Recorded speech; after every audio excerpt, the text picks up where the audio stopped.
datang ke podcast kita Family. Dari studio, saya bersama-sama Desiree, Nuri. Assalamualaikum. yang berada di Sabah. Didi. Assalamualaikum. Hai.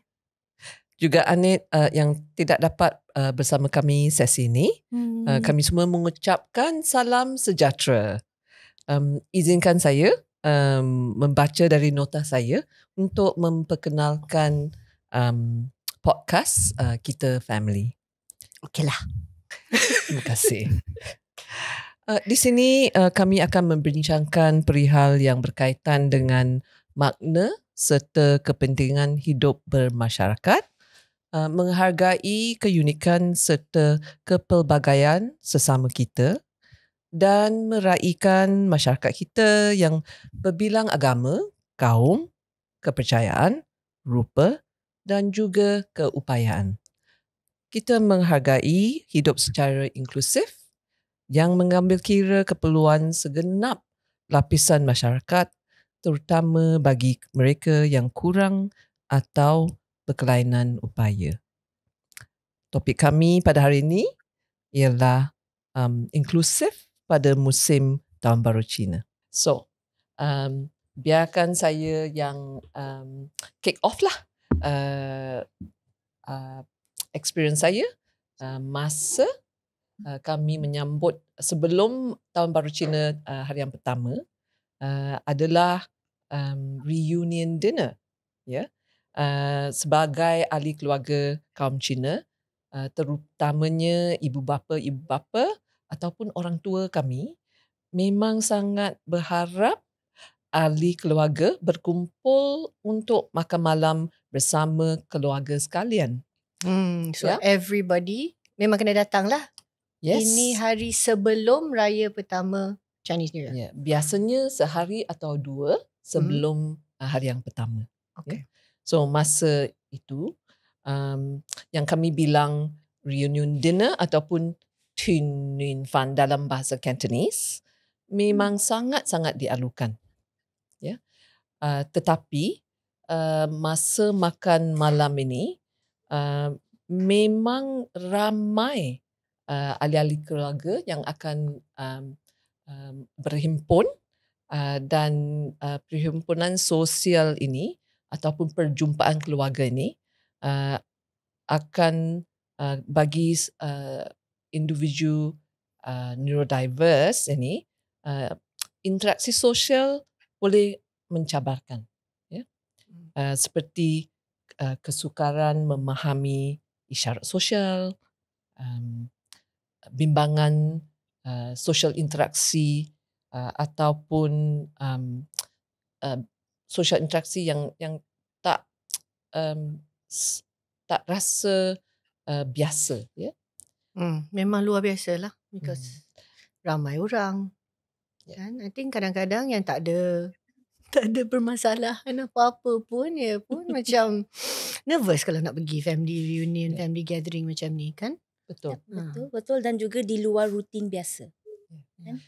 Masa ni ramai orang, bising, banyak warna, banyak makanan yang tak pernah dirasa ataupun banyak cabarannya, ya. Sensory overload, kan? Memang. So bolehkan Didi ada apa story ke atau cerita yang Didi pernah experience? Terima kasih SK. Saya teringat sewaktu saya belajar di luar negara, kita di kalangan pelajar bila menyambut perayaan tu, kalau di Malaysia kita bersama keluarga, tapi bila kita di luar negara, kawan-kawan itulah yang jadi keluarga kita. Jadi untuk perayaan Tahun Baru Cina kan, kita akan sama-sama pergi restoran Cina di Chinatown. Dan saya dapat lihatlah di mana kawan-kawan yang menganjurkan sangat mengambil berat sensitiviti kami, di mana kita ada meja halal dan meja tak halal. Jadi kita masih dapat menyertai dan dapat makan juga. Tak adalah macam pergi tapi tak boleh nak makan. Dan saya ingat makanan, sebab mostly Chinese food kan banyak seafood, jadi kita boleh enjoy. Dan saya rasakan macam mungkin pada sekarang ni, selain daripada halal tak halal, mungkin juga boleh ada seafood dan juga ayam, sebab setengah orang kan ada alergi kan, alergi pada seafood, mungkin ada gout ke, kemudian alergi pada pada kacang, sebab certain masakan ada kacang kan. Jadi saya rasa itu antara sensitivity yang boleh kita ambil tahu kalau ada jemputan kita yang ada alergi macam tu, kita perlu adakan makanan yang berasingan lah. Tapi itulah, makanan memanglah komponen utama dalam satu perayaan tu, tapi sebenarnya kehadiran tu. Kita dapat hadir, kita dapat raikan sama-sama, dan itu yang membuatkan perayaan ni satu yang istimewa lah. Bila kawan-kawan jadi macam keluarga, sebab kalau reunion dinner di Malaysia kan, kita selalu tak involve sebab kita bukan ahli keluarga. Tapi of course saya tahu ada yang interracial marriage, mungkin mereka juga adakan accommodation untuk saudara mara yang berlainan agama. Jadi itu yang saya rasa macam ada cara kan untuk kita sama-sama meraihkan perayaan bila kita punya ahli keluarga ataupun sahabat-sahabat ni berlainan agama. Itu yang saya rasa macam sangat menarik lah. Dia tidak menjadikan perayaan tu susah, rasa macam kena tambah meja berasingan ke, kena tambah masakan yang lain, kena ada sesuatu yang berbeza kan untuk setengah orang. Saya rasa tu tak menjadi masalah untuk kita masyarakat di Malaysia. Kita dah biasa dengan semua tu. So basically, kalau kita lanjutkan lagi based on the same kind of thinking, sebenarnya kita dah biasa buat accommodation dan bahsuaikan keadaan mengikut keperluan lah, right? Mengikut pada siapa yang hadir. So actually we should be able to accommodate dari segi keperluan mereka yang mungkin macam dari sebut sensory overload and things like that, right? So if we think about it that way, kita dah biasa buat pun. Cuma sekarang ni kita mungkin nak bertanyakan kriteria yang berbeza sedikit, right? One, kita nak tahu kalau sesiapa memerlukan bukan sahaja dari segi dietary concern, tapi apa-apa yang lain lah, right? Like kalau kita nak kira head count, duduk meja, for example kalau ada orang maybe kalau dia ada kursi roda, like wheelchair tu, maybe we know we need to have like a bigger space, right? Takkanlah kita nak muatkan semua orang sepit-sepit macam tu. So it's like, so if somebody has I suppose a sensory issue, then that's what you sort of want to ask, right? Just generally, is there anything I can do for you? Is there something that is needed for any family member yang attending the dinner lah?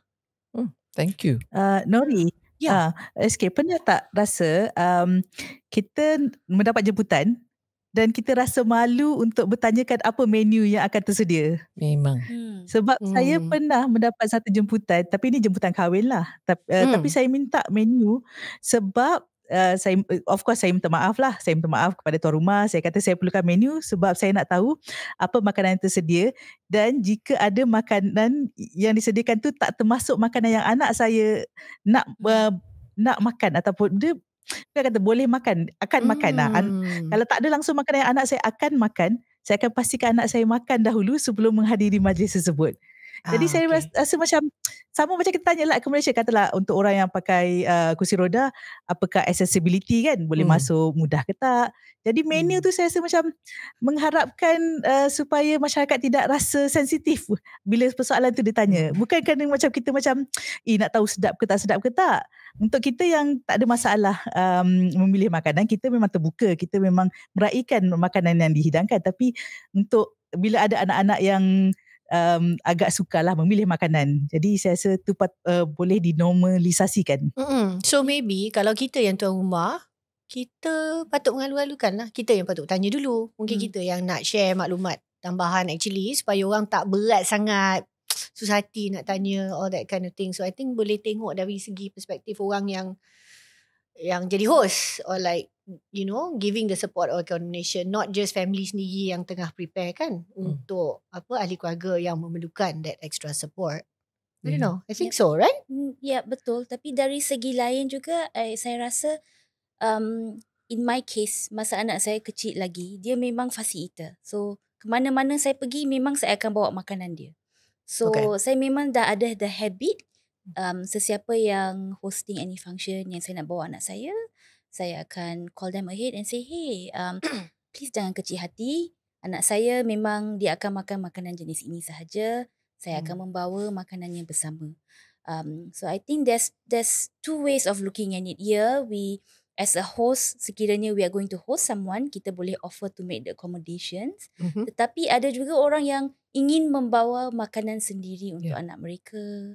Or in another case, my niece, bila dia datang visit saya for a perayaan lain, she's gluten intolerant. So she called me ahead and she said, Auntie Desiree, tolong jangan, don't put yourself out. Is it okay if I bring my own salad?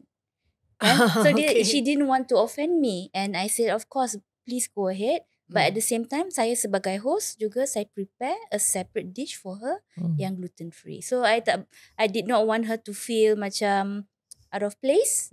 Sebab memang dalam budaya mereka, she grew up in Australia, to bawa makanan sendiri when they have food sensitivities. Tapi saya sebagai host, kan it's our culture, right? In Malaysia, when we host, memang kita akan sediakan segala-galanya for our guests. So I think benda ni memang boleh dilihat dari pelbagai perspektif.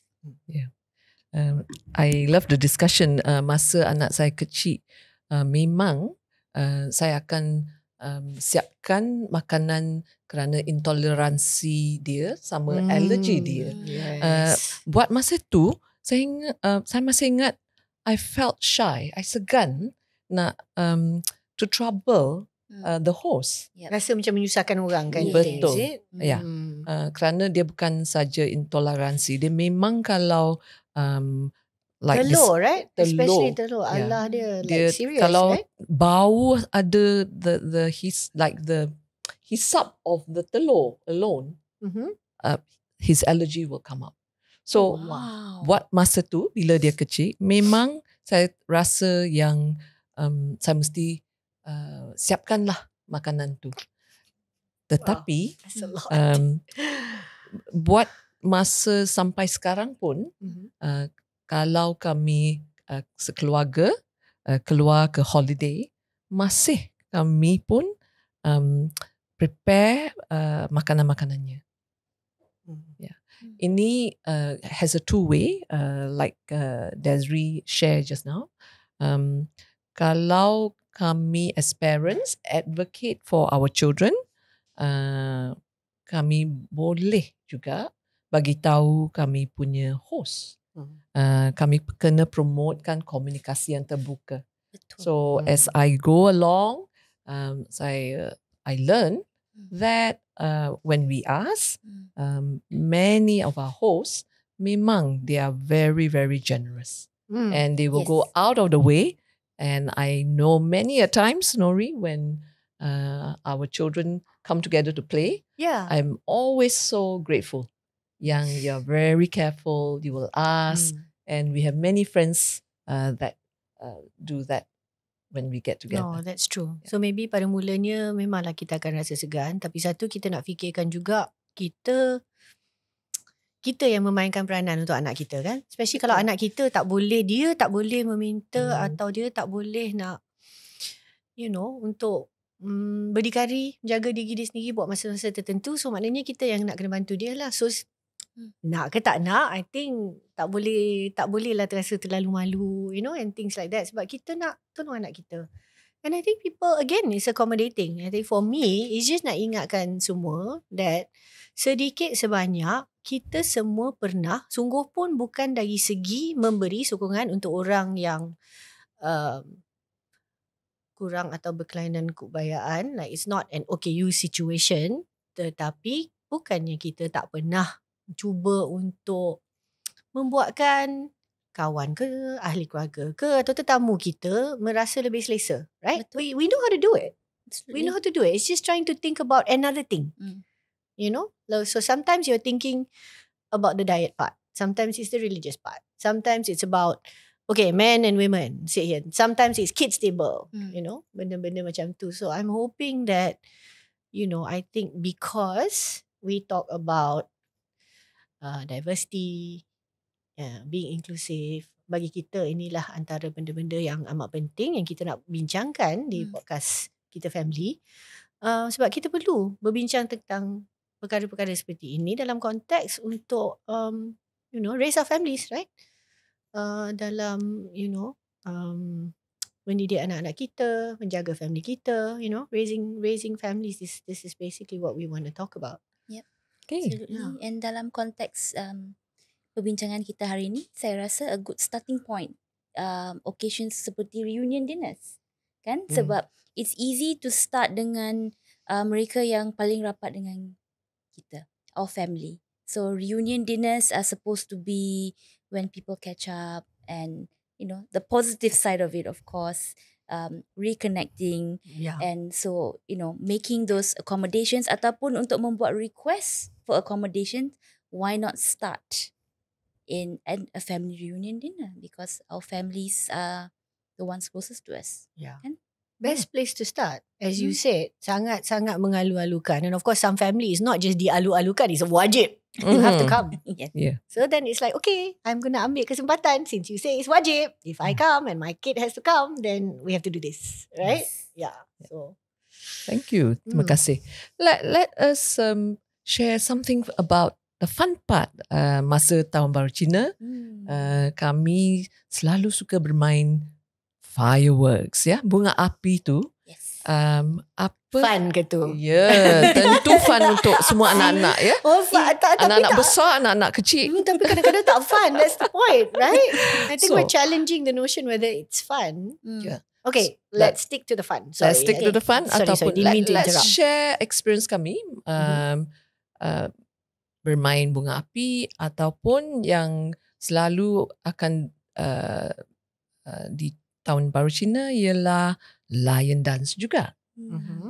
Boleh share tak apa-apa experience Desiree, please?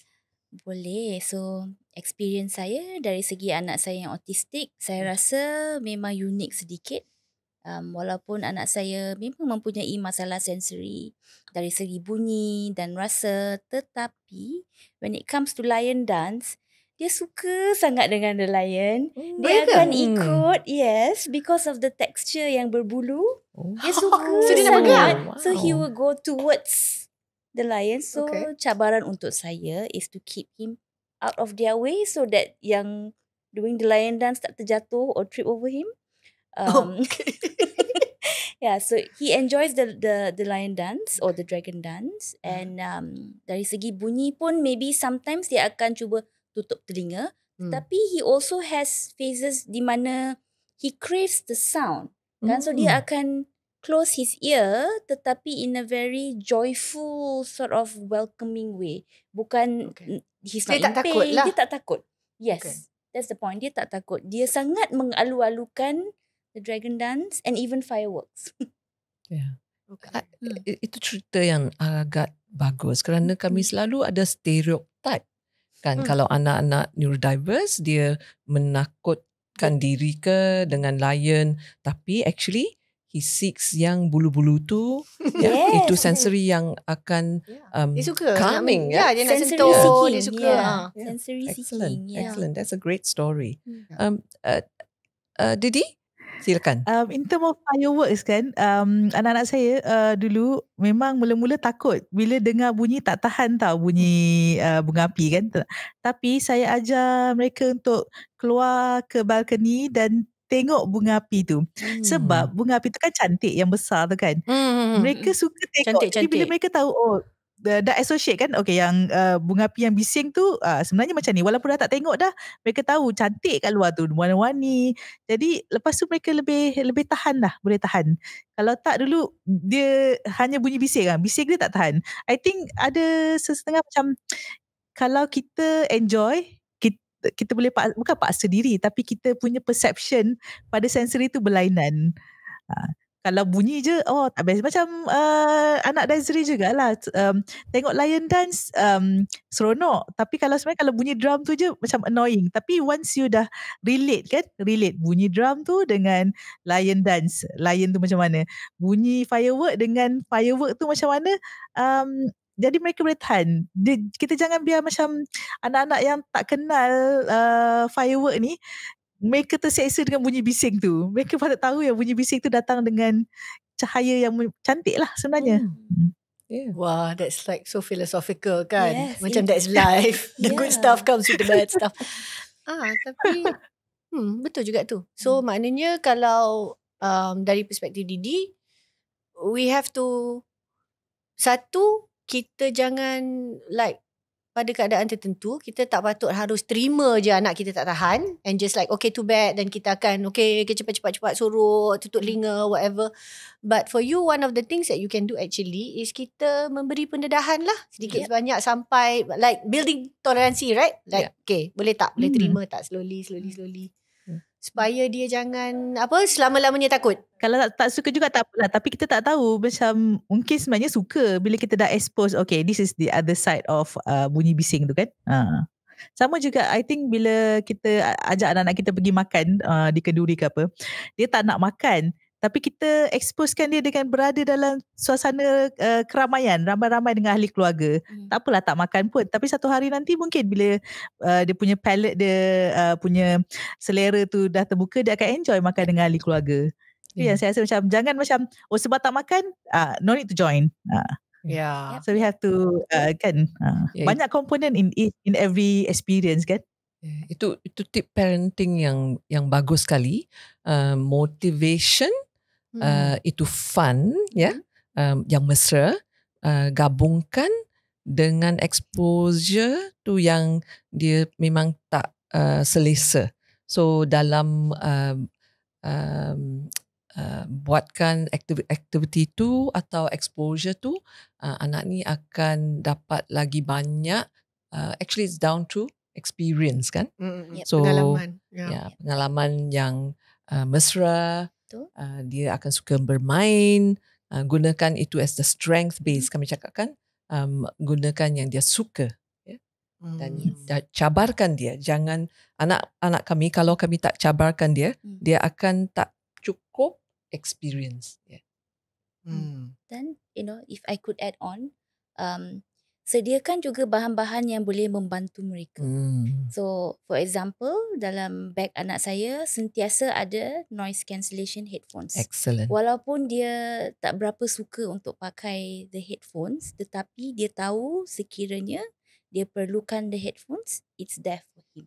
So saya tak paksa, tetapi dia, he gets to a point where kalau dia rasa dia perlu, dia akan ambil. Lesser of two evils. Tiba-tiba like sanggup nak pakai headphones. Exactly. Okay. So the pembatalan bunyi tu akan membantu dia. So siapkan di situasi mana-mana pun ada tools lah.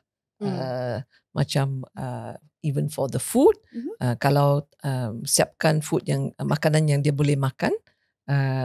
Then for ada sensory issue, siapkan ada apa tool pun masa keluar berjalan-jalan atau keluar kunjung kawan-kawan dan keluarga juga.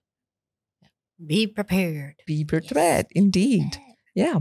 So, shall we take a break? Let's do that. Yeah. We'll see you shortly. Kembali ke podcast Kita Family.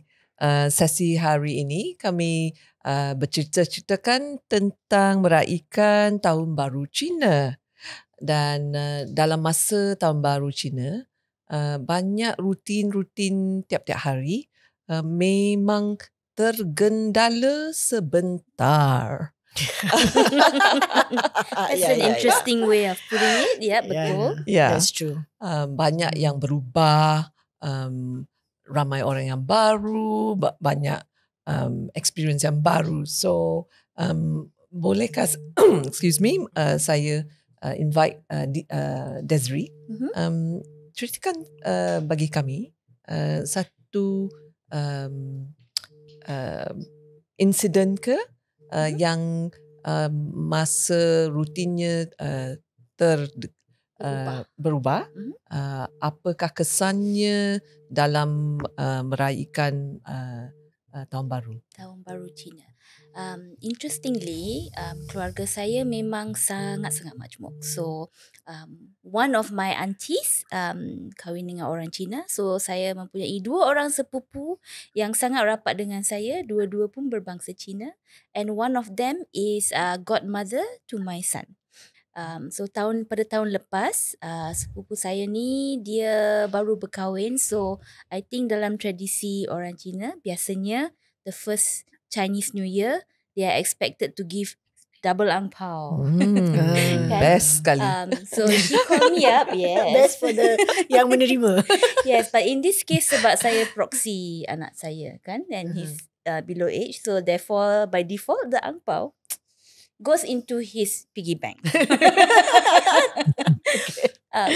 Yeah, so my cousin called me and say, hey, it's our first Chinese New Year as a married couple, jemput for our open house, tolong bawa Hans.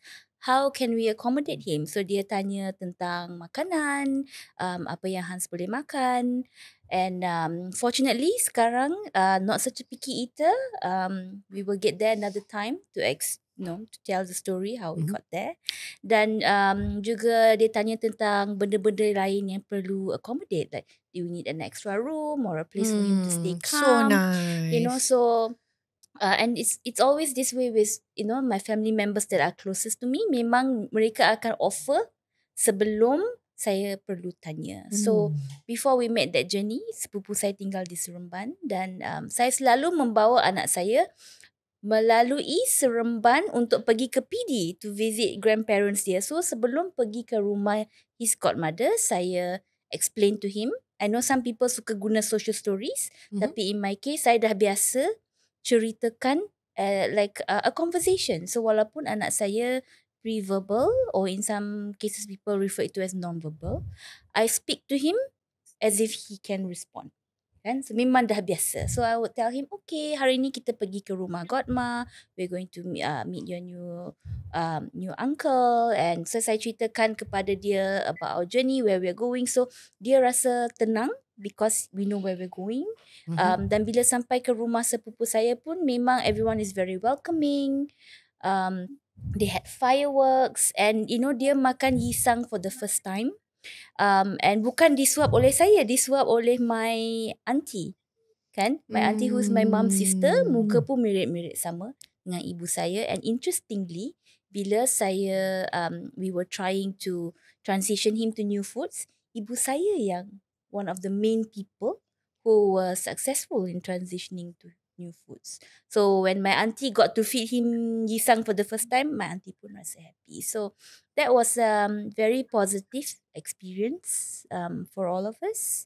I would certainly like to know more from you, SK. I want to pick up yang you bincang tadi about timing. So notice notice awal memang bantu anak saya.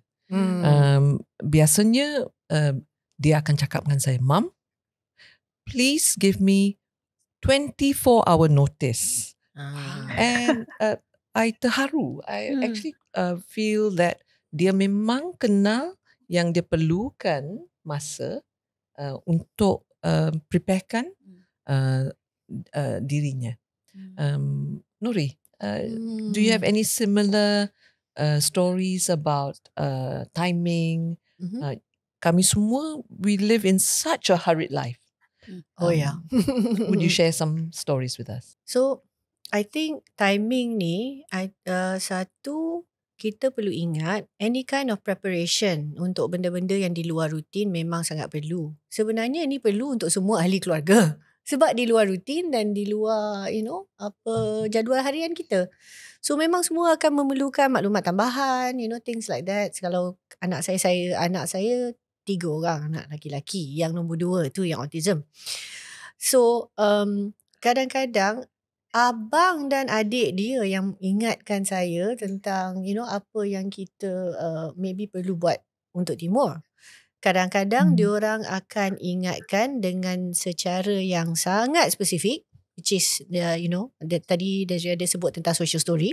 Social story ni adalah satu kaedah yang memang sangat digunakan di keluarga saya. Now, apakah social story ni untuk mungkin yang belum mendengar? It's basically format dia sekarang ni kita boleh juga menggunakan any kind of digital device and all that. Tapi boleh je ambil kertas dan sama ada kita nak lukiskan gambar, tambahkan teks ke untuk mereka yang boleh membaca. So usually it's a combination. So kalau macam untuk keluarga saya, kalau kita buat untuk Timur ni, it's like kombinasi gambar dan juga katakanlah cerita dia. So itulah jadinya cerita social sebab kita membantu, kita menggunakan story in yang cerita-cerita seperti ini dan format dia begitu supaya kita bukan sahaja bergantung kepada memberitahu secara lisan, tetapi dia ada macam panduan yang dia boleh tengok. And then bergeramai antara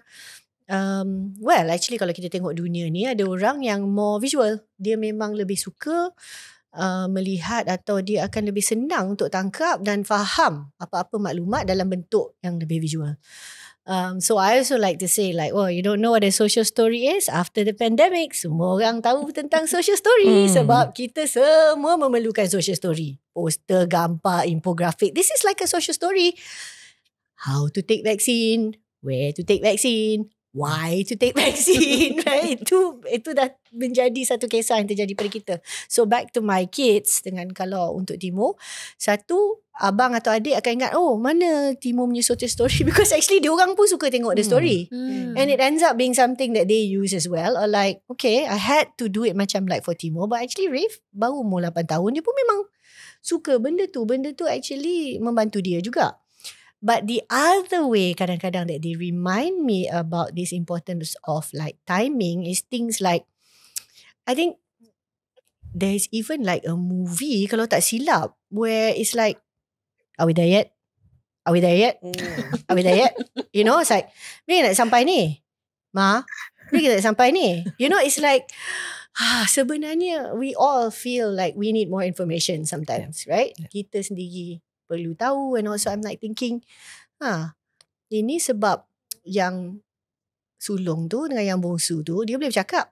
So dia akan terus meluahkan pada kita lah apa yang dia nak tahu, apa dia perlu. And that is a reminder to me that Timo probably wants to know also. So it's like, you know, why wouldn't he want to know? Dan sebenarnya kita semua memang sifat ingin tahu and things like that. Benda di luar rutin adalah sesuatu yang akan memberi kesan kepada semua. Betul. So mungkin untuk anak-anak kita, anak autistik ataupun you know, siapa-siapa yang memerlukan a bit of that extra support, a bit of that extra communication, bagi dia apa yang akan terjadi jika dia tidak bersedia dan mempunyai maklumat dan sokongan yang sepatutnya will be more serious, right? It's a bit more difficult. Tapi kalau kita fikirkan, preparation, dari segi timing, dari segi maklumat, all this sangat membantu untuk kita semua. Kita pun nak tahu. Kita pun kadang-kadang boleh rasa cemas kalau kita tak tahu. Kalau kita terpaksa menunggu atau you know, dalam keadaan apa-apa. Actually semua orang pun nak tahu juga. Kadang-kadang kita pergi mana-mana, like for reunion dinner, I think maybe in some ways, kalau dengan ahli keluarga terdekat, I would imagine that it is perhaps easier. Tetapi maybe open house ni might be a bit more mencabar. So of course the information has to be there lah.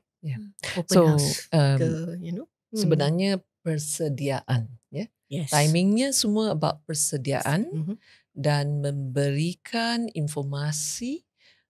Jadi dia akan, kami semua, kalau ada kawan baru pun, kalau culture kami tak sama, kami bagi dia information. What is the expected behaviour lah. Betul, itunya expected behaviour. Jadi kami akan lagi dapat, bila sudah sedia, dapat experience-nya lagi mendalaman. Keadaan-keadaan ataupun acara-acara kerana sudah bersedia.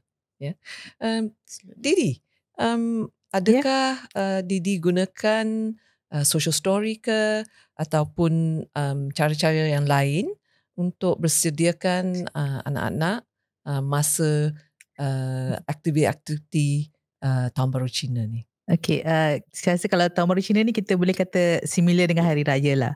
And then betul lah, kita perlu bersedia di mana kita sebagai ibu bapa ni kena ada mental preparation, kita ada mental image, kita dah boleh bayangkan keadaan yang akan jadi. Oh, Of course that's kita a tak boleh nak good bayangkan one. kan. Yeah. Jadi kita kena macam seboleh yang mungkin dapatkan gambaran dalam fikiran kita apa keadaan yang boleh membuatkan anak-anak kita tak selesa. Jadi kalau nak cerita, I think boleh tak kalau I pergi dari segi travelling. So, Silakan. I may not use social story sebab anak-anak saya dia dah bersedia, dia boleh terimalah secara verbal. Tapi memang akan dia akan tanya, Mama esok apa macam mana? Mama esok apa akan jadi? Kita kena bawa apa? Jadi kita bukan sekadar menjawab, tapi kita kena provide lebih. Kita dah jadi macam personal assistant lah. Kita dah sediakan kita punya schedule Bagus sekali. Cara tu kita cakap awak kena bangun pukul berapa, malam sebelumnya kena tolong mama packing, and then bangun pukul berapa, kita nak tolak pukul berapa. Memang kena diberitahulah flow dia, and then kita akan cakap expect sampai pukul berapa. Jadi bila musim perayaan ni, of course traffic. Macam saya dulu kalau perayaan balik Kelantan, macam contoh tahun lepas Chinese New Year, cuti Chinese New Year saya pergi ke Johor Bahru. Jadi perjalanan tu yang biasanya 4 jam boleh jadi berganda. Memang 4 boleh jadi 8. Sebenarnya last year I think 12 jam lah daripada Johor Bahru ke rumah saya ni di Selayang.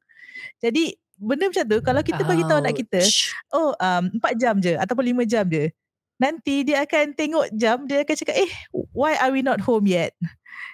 Jauh lagi ke? And then bila kita berikan expectation yang salah kan, kita cakap dengan dia akan sampai tapi jauh lagi nak sampai, akan buatkan mereka marah. And sebenarnya saya rasa sebagai pemandu ataupun co-driver kan, saya tak pandulah, suami saya yang mandu. Kita kalau letakkan expectation yang tak betul pun kita sendiri akan marah. Kalau kita macam mengharapkan perjalanan ni walaupun Chinese New Year saya yakin perjalanan akan lancar, 5 jam pasti sampai macam biasa, tapi tak sampai. Kita kecewa anak-anak kita yang autistik dengan dia dah mengharap, dia dah target dah sekian-sekian. Lepas tu pula dia fikir nanti balik rumah nak tengok kartun, sempat ni pukul 6 ni nak tengok kartun kat rumah sebab mama kata akan sampai pukul 5. Dia dah mula merancang kan, bukan setakat kita yang beritahu. Jadi memang sangat penting untuk kita betul-betul imagine, kita bayangkan the whole perjalanan macam pukul berapa sampai. Tak apa kalau kita cakap kita akan sampai lambat. Kita tak bagikan masa yang tepat supaya dia tak mengharap. Itu yang penting. And then untuk anak-anak yang autistik ni, kita kena ada physical break lah.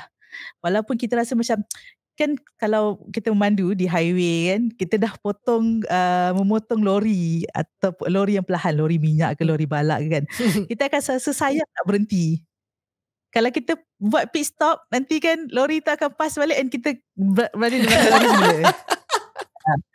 Ya, betul. Kita kena fikirlah long run, daripada kita nak terkejar-kejar, nanti anak kita mula resah, anak kita mengamuk.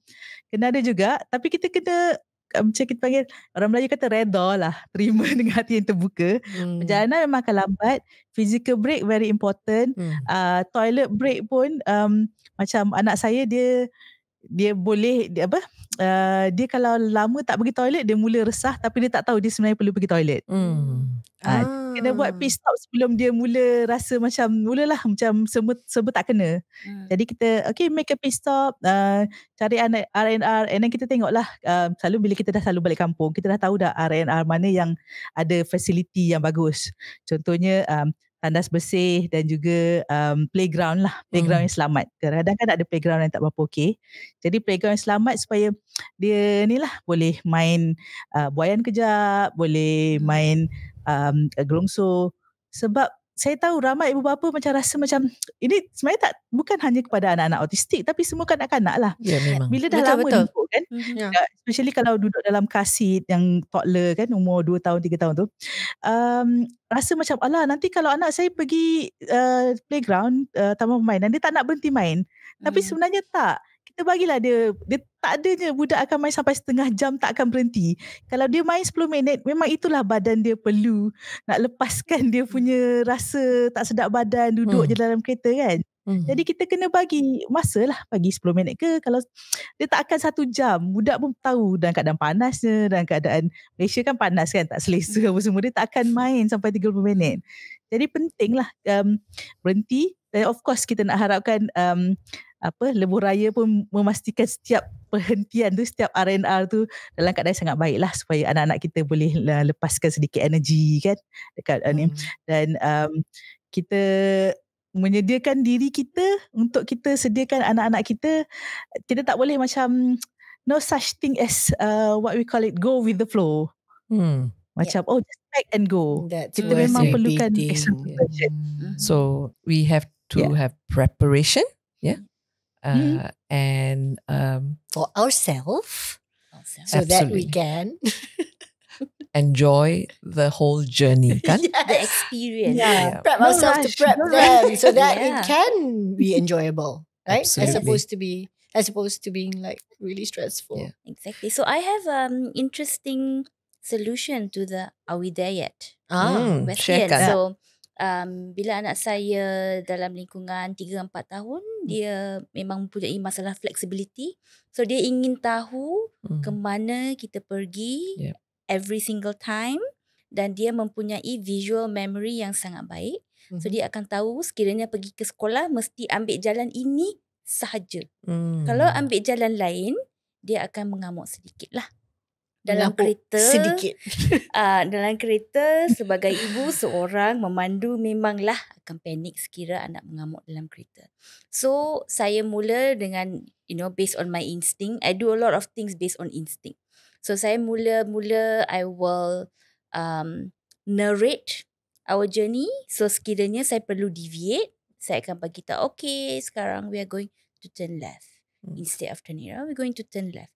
Then I realise sebenarnya ada 2 app yang boleh buat ni untuk kita. Namanya Google Maps and Waze. So every time I masuk kereta sampai sekarang, but now I turn off the audio.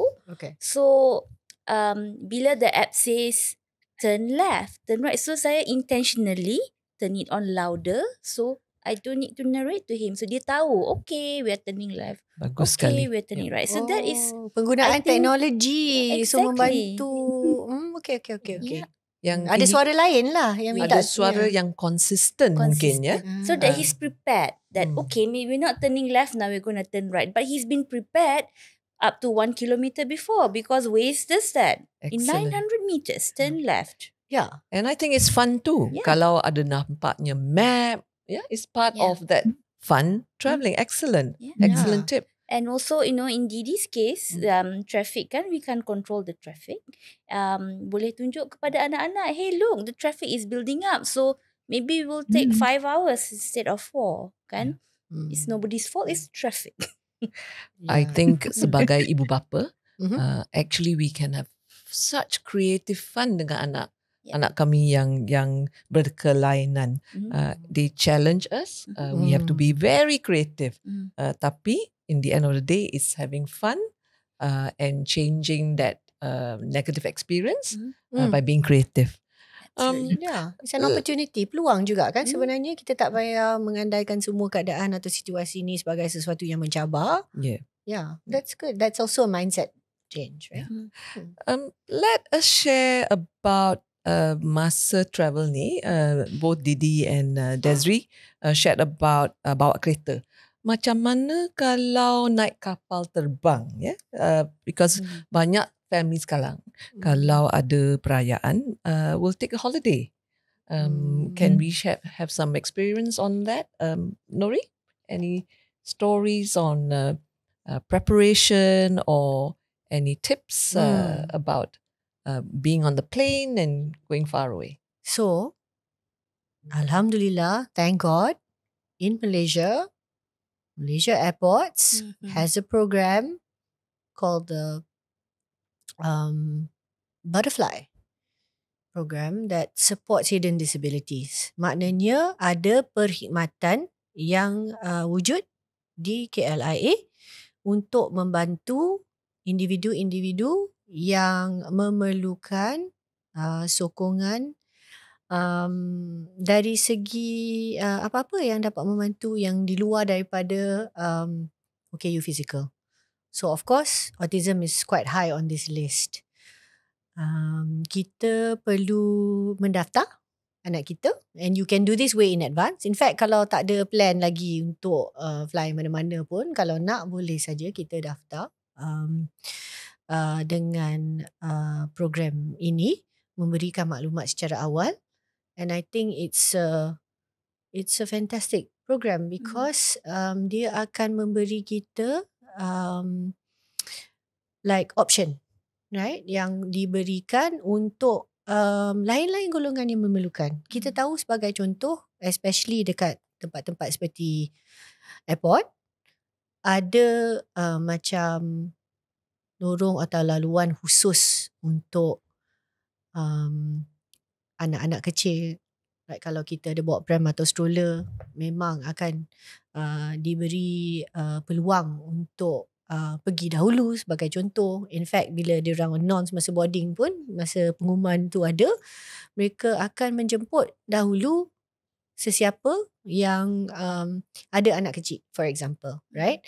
So some of these accommodations kita tahu memang ada. So now there is an extra added support, perkhidmatan untuk mereka yang mempunyai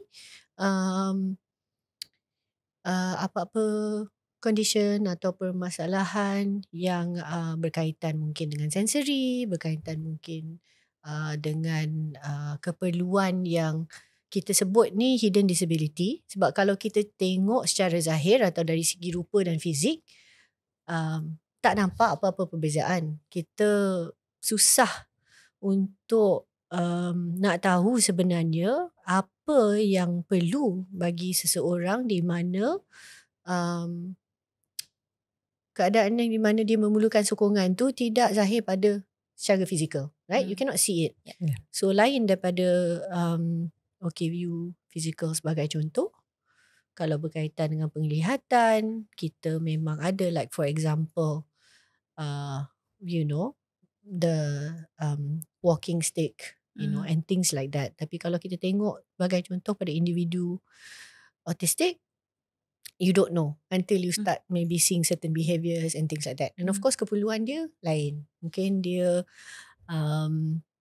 lebih susah untuk berdiri di dalam queue yang panjang, orang yang ramai, and then kadang-kadang untuk security check ni pun sekarang dah lagi rumit. Memang. Not just you have to letakkan your barang, you have to buka kasut. Yep. Kalau pakai jaket, buka jaket, you know. So ada macam-macam lah proses. Tapi dengan perkhidmatan yang wujud ni, ada orang yang membantu. It's fantastic. And it takes you like literally sama ada daripada parking ataupun dari tempat kita turun daripada kereta, bas atau taksi apa, daripada situ ada orang yang dapat membantu.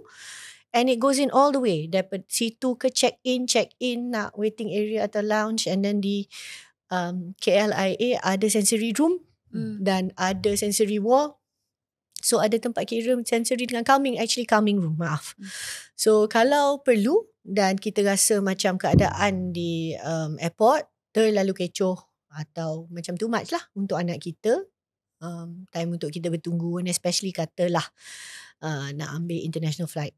Kalau penerbangan antarabangsa tu, kita perlu tiba di airport like 3 jam sebelum and things like that. So kalau kita fikirkan masa menunggu ni agak lama.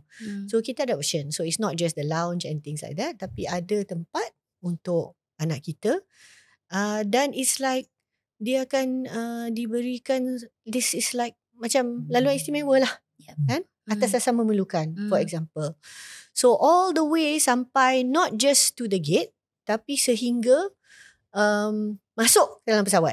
So it's all the way. And also dia akan maklumkan kepada flight yang kita flight kita lah, penerbangan kita tu secara khusus, dan bergantung kepada airline. Ada airline yang memang ada perkhidmatan seperti ini.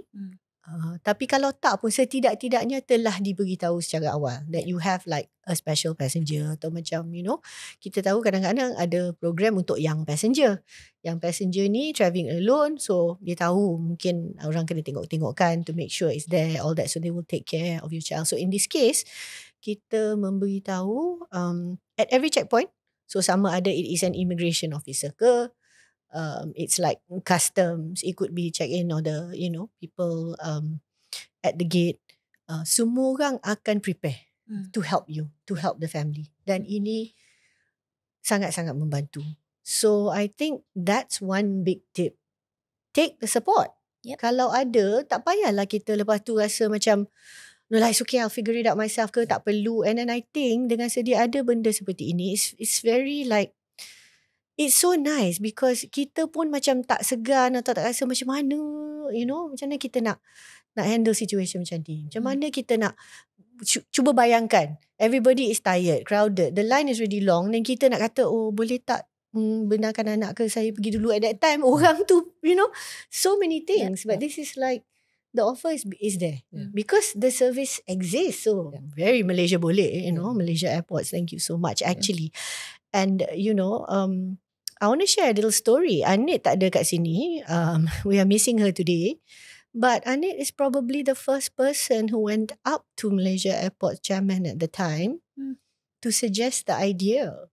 So we are of course really, really very proud of her at that time, Tan Sri Zainun. Bless her.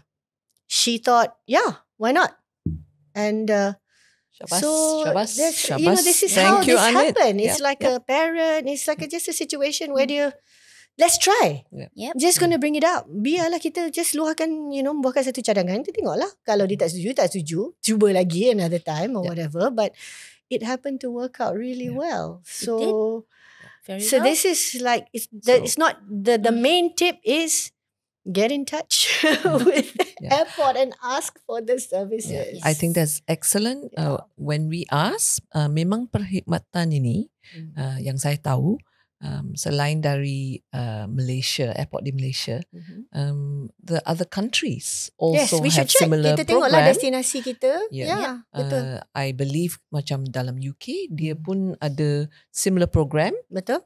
tapi namanya berlainan aja. That's So, it. Tapi perkhidmatan dia sama. Yeah. So saya ada ingat Desri, Instagram Desri ada juga sharekan story mana keluarga Desri keluar negara dan gunakan servis ini.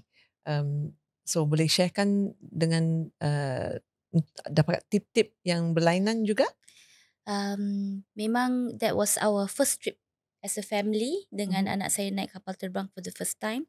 So persediaan pertama yang kita buat is, of course, my first crutch is the school. First call, cikgu boleh tak tolong buat social story dengan Hans, and then tolong masukkan dalam AAC device dia. So in the event saya perlukan, masa di airport saya boleh buka and tell him, hey, this is what we're going to be going through today. Hans punya AAC device. So lah satu, like, is it a tablet? Yes, so it is an... Tell us a little bit more about this AAC. Okay, so AAC... And then continue your story, sorry. Of course. AAC stands for Augmentative and Alternative Communication. So dia it exists in various forms. So ada yang guna dari in a form of PACS, di mana or is more commonly known as flashcards if you don't know what PACS are. So someone who's autistic dan maybe tidak boleh bercakap or non-verbal, they can use it to communicate. So an AAC device is where seseorang tu mempunyai device, usually a tablet. We recommend a tablet dan bukan phone sebab it is a device, simply put, for them to speak. It is their mode of communication. So device tersebut mestilah khusus untuk mereka berkomunikasi sahaja. Not a multi-purpose thing sangat lah. Digalakkan bukan not, macam not phone. try to... Bukan macam phone. So jangan ada WhatsApp, Netflix, YouTube dan sebagainya di dalam iPad tersebut. Distraction, betul. Yes. Okay. And then kena beli app yang sesuai. So ada pelbagai app. The price ranges from few hundred to in the thousands. So pilihlah Free app. pun ada. Free pun ada. Free pun ada. With sometimes features dia limited sedikit lah. So bolehlah cuba yang free dulu. And then if you feel that app is for you, then barulah beli. And biasanya dalam, I think bulan 10 is AAC Awareness Month, selalu ada discount. Most of it has discounts in the month of October. So that is what Bagus AAC juga boleh device dapat untuk perayaan Christmas, Yeah. perayaan. Maybe that's the gift. Yeah. Mungkin that is something that we can give Bagus a sekali. family ke apa Yeah. sebagai contoh, you know. That's true. Okay, so back to Hans. So back to our journey, our trip. So memang AAC device tu always in Hans' bag whenever he needs it or whenever we need it. So if I could share a few tips kan sebelum travel. Firstly, pilihlah syarikat penerbangan yang you rasa tak banyak delays. Kan? There are certain airlines yang memang quite well known, flight delays yang berjam-jam that can already add to the anxiety of the parents, apalagi anak yang ada masalah sensory. So maybe that should be salah satu consideration when planning. And of course, as shared by Nori tadi, the butterfly effect in Malaysia airports memang sangat memudahkan perjalanan kita in the airports, and it works when we return juga. So when we were on our return flight, bila kita balik ke Malaysia, my son jadi macam VIP sebab there was someone with a placard dengan nama dia. Wow. As we disembark from the plane. Okay, disambut betul-betul dekat the like the escalator. gate, right? Yeah, like at you the gate. keluar the plane. Yes. So okay. exactly at the gate.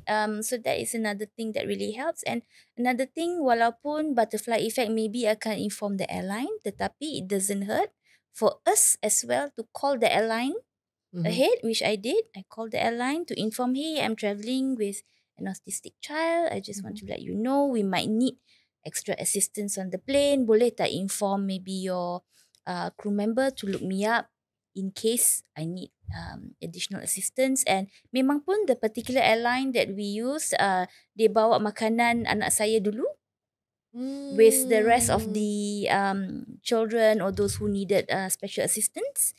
So memang senang. So kita bagi anak kita makan dulu. Then by the time our food comes, dia dah makan. Then of course there's the in-flight entertainment and all that. So the point is, I think bila ada service seperti butterfly effect, parents akan rasa tenang. Apabila kami tenang, our kids pun tenang. And it's a joyful experience. So it was a very good experience that we had. Excellent. Okay. Yeah. I take note also that for you and your family, tak cuma bergantung kepada perkhidmatan yang sedia ada lah. Yes. So apa-apa, I mean, kalau kita rasa benda tu akan membantu, sungguh pun akan mengambil masa lebih sedikit. Kena buat lebih sedikit. It's worth doing. Yes, absolutely. Right? Yeah. Terima kasih. So, buat masa ni, kami akan concludekan sesi ini.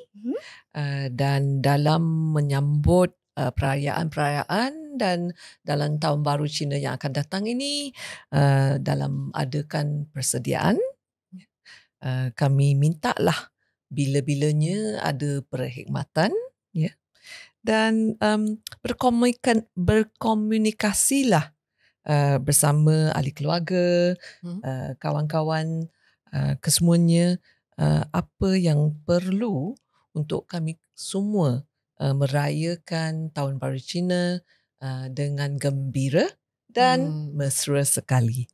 So, untuk mengakhiri podcast Kita Family kali ini, dari studio saya SK, saya Desiree, Nori dan Didi.